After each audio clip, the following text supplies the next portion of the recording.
Alman nakaragragsak ditit mangisursuro apo iti San Nicolas. Nang langro na iti sidong apo iti Department of Education.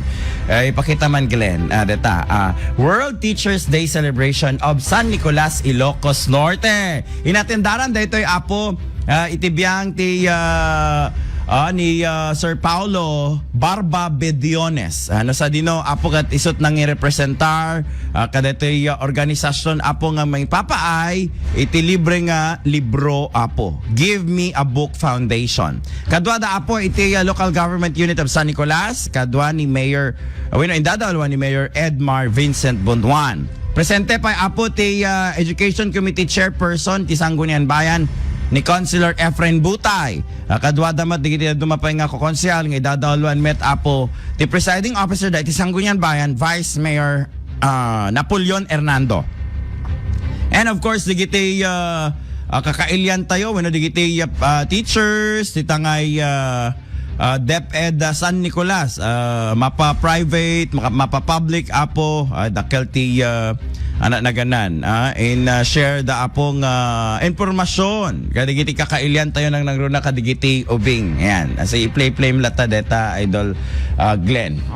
Kadagupan kadigiti nakamat nga programa apo na ikan pay iti uno nakita tay pay digiti mangidadaulo iti biyang ti Department of Education.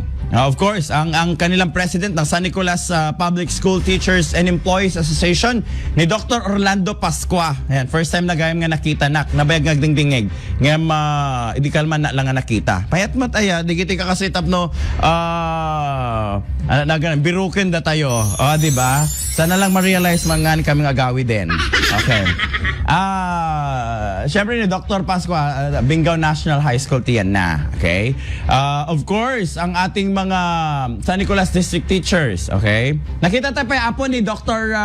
Rosalinda Salmasan, iso ti Public Schools District Supervisor, iti San Nicolas District apo. Maragsakan met, ket nagpipicture kami idirabi Ayan, okay. Kinapicture dyan.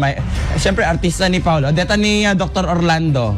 Okay, Pascua. Okay. Makita yun tata.